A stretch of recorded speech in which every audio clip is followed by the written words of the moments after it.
ہم شرمندہ نہیں ہیں، انسانوں کو کپڑوں پہ نہیں تولا جاتا۔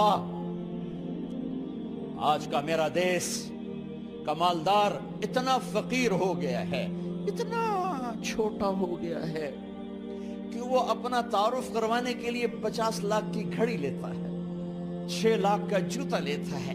آج کی بیگم اتنی چھوٹی ہو گئی ہے کہ اپنے قد کو بڑا کرنے کے لیے وہ 10 لاکھ کا ہینڈ بیگ لیتی ہے کہ دیکھو میرا بیگ 10 لاکھ کا ہے۔ ارے میری بہن، تو 10 ٹکے کی بھی نہیں رہی اگر تو نے بیگ سے اپنے آپ کو بڑا بنایا۔ او میرے دوست، تو 2 ٹکے کا نہیں ہے اگر تو 10 لاکھ کے جوتے اور 50 لاکھ کی گھڑی سے اگر تو بڑا بننا چاہتا ہے۔ ارے اس دھوکے سے نکلو۔ برینڈڈ برینڈڈ برینڈڈ، کہاں جا رہے ہو؟ جب تم اپنی ذات میں بے قیمت ہو تو رب ذوالجلال کی قسم، تمہاری گھڑیاں، تمہارے بیگ، تمہاری گاڑیاں، تمہارے بنگلے تمہاری عزت کو بڑھا نہیں سکتے۔ ابا جان، آج ہم خوشی سے بلند ہیں کہ ہمارے باپ نے بددیانتی نہیں کی۔ گھر میں تشریف لائے، کہنے کہ فاطمہ کچھ پیسے ہیں، میرا انگور کھانے کو جی چاہ رہا۔ بس فاطمہ رونے لگی۔ فرمایا امیر المومنین، خزانہ تو بھرا پڑا ہے، 1 درم کا بھی تیرا حق نہیں ہے کہ تو 1 درم لے کے انگور خرید لے۔ تو تڑپ اٹھے، فاطمہ میں جہنم نہیں برداشت کر سکتا۔ او میرے بھائیو، جو دن رات سود میں پھنس چکے ہو، جو دن رات جوئے شراب میں پھنس چکے ہو، کیسے اللہ کے سامنے سرخرو ہو کر کھڑے ہو گئے؟ ایک رات گھر میں تشریف لائے، بچیاں، بیٹیاں، منہ پہ ہاتھ، کپڑا رکھا، دوپٹہ رکھا منہ پہ، اور بات کریں۔ آپ نے پوچھا ارے کیا ہوا تمہیں، یہ منہ پہ کپڑا کیوں رکھتے ہو؟ تو خاموش ہو گئی، لیکن گھر کی خادمہ رو پڑی۔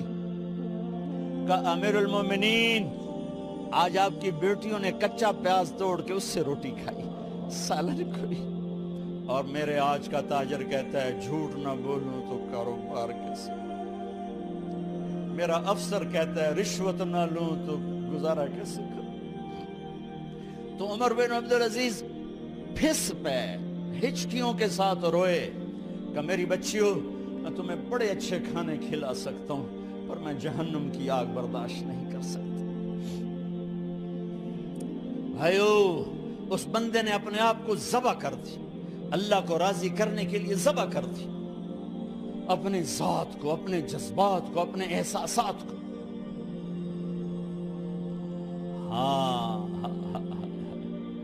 اب اللہ نے صلہ کیا دیا، جب انتقال ہوا ہونے لگا تو بلایا رجا کو، جو میں بات پہلے چھوڑ کے ادھر ان کی تھوڑی سیرت بتائی کہ رجا اب میں مرنے لگا ہوں۔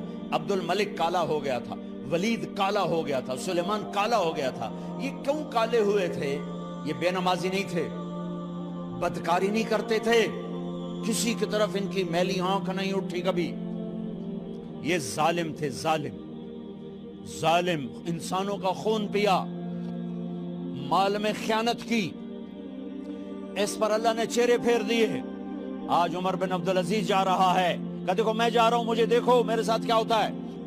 ان کا انتقال ہوا، ان کی میت قبر کے کنارے رکھی گئی، اور اب نیچے اتارنا ہے۔ سلیمان کی میت کو اتارنے لگے تو ہلنے لگا، اور عذاب قبر پہلے شروع ہو گیا۔ عمر کی میت کو جب قبر کے قریب کیا گیا، ایسے ہوا کا جھونکا آیا، ایک پرچہ ایسے لہراتا ہوا، یوں آیا، یوں آیا، یوں آیا، اور عمر کے سینے پر گر گیا۔ لوگ کٹھے ہو گئے، پرچے کو کھول کے دیکھا گیا تو اس پہ لکھا تھا بسم اللہ الرحمن الرحیم، براءۃ من اللہ لعمر بن عبد العزیز من النار۔ یہ پروانہ ہے اللہ کی طرف سے اس کے بندے عمر کے لیے کہ اسے جہنم سے نجات کی خوشخبری سنا دی جائے۔ مرنا ہو تو یوں مرو، اللہ اللہ ایسی موت دے دے. کہتے ہیں پھر میں نے ان کو قبر میں اتارا.